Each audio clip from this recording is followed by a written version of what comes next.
Yes, chemical kinetics numerical. CBSE में हम ये सोच के चलते हैं कि न्यूमेरिकल अगर लीव भी कर दें तो हमारे मार्क्स पे कोई ज़्यादा फर्क नहीं पड़ेगा।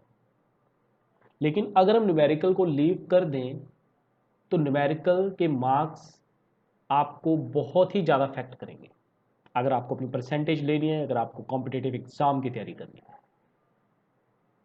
सो न्यूमेरिकल अगर हम प्रॉपर अंडरस्टैंड करें तो इतना डिफिकल्ट नहीं है।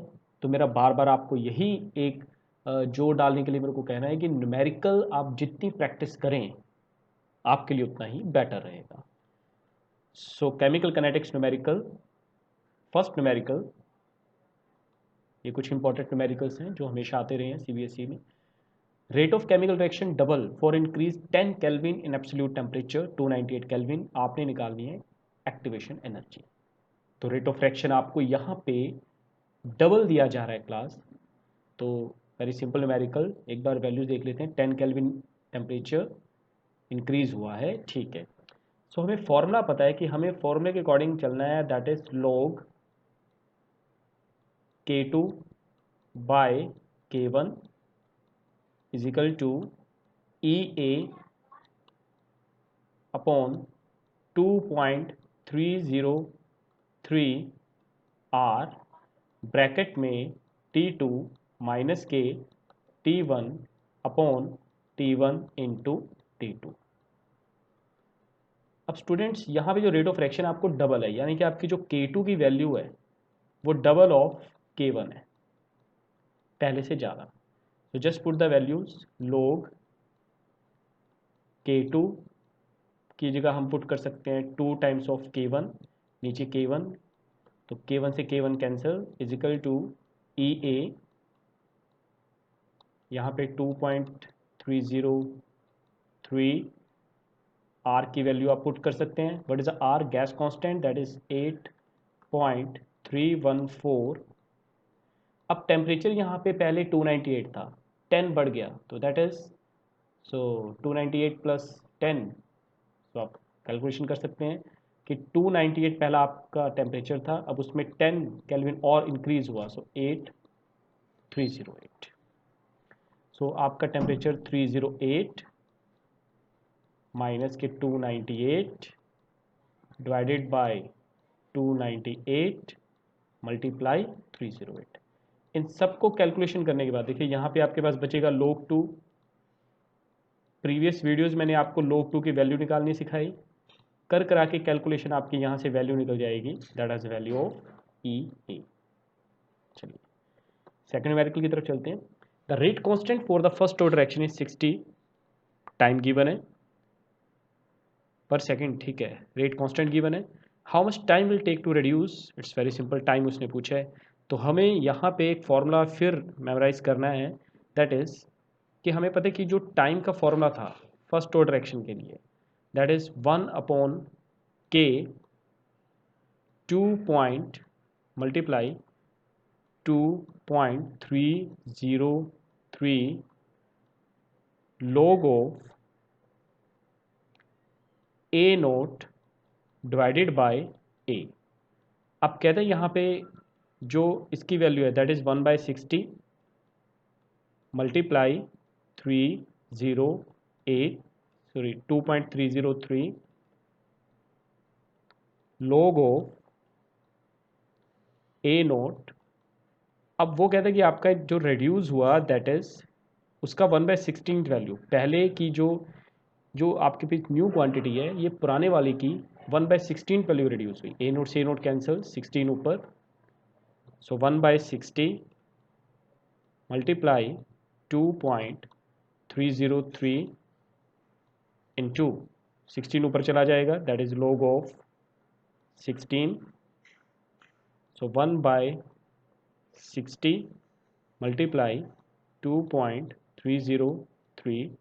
हम लिख सकते हैं क्लास यहाँ पे 2⁴, क्योंकि 2 ज़ा 4, 4 ज़ा 8, 8 2 ज़ा 16, 4 आगे आ जाएगा, सो 1/60 multiply 2.303 multiply 4 multiply log 2। Students, you can put the value of log 2, multiply 4, multiply this, divided by 60 all over equation, you will get answer the value of time period. तो ये आपको टाइम पीरियड के according मिल जाएगी. चलिए third numerical देखते हैं.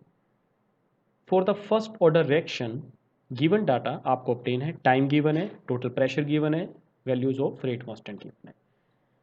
सो fully आपको ये न्यूमेरिकल अंडरस्टैंड हुए होंगे. देखिए इसके केस में आपको एक फॉर्मूला भी रिवाइज करना है कि अगर हमारे पास टाइम पीरियड हमें निकालना है तो that is 1/k into 2.303 log of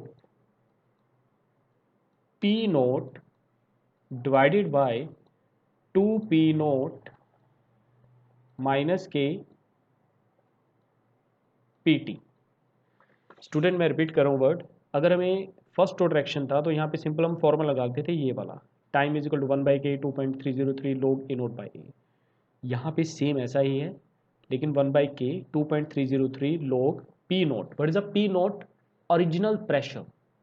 जैसे शुरू में प्रेशर कितना था उस इक्वेशन का, गैस का, अब बाद में प्रेशर किसी टेम्परेचर पे होगा.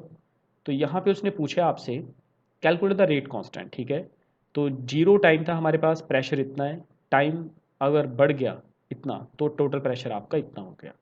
सो वही अप्लाई करेंगे. यहाँ पे वैल्यूज़ गिवन है वो बाद में देखते हैं. सो इसको करेंगे हम. उसने में पूछा है रेट कांस्टेंट. ठीक है, तो टाइम पीरियड देखते हैं.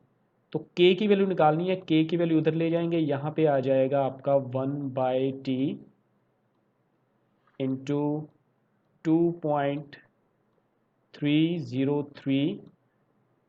यहाँ पे आ गया आपके पास class log P naught divided by 2P naught minus के PT.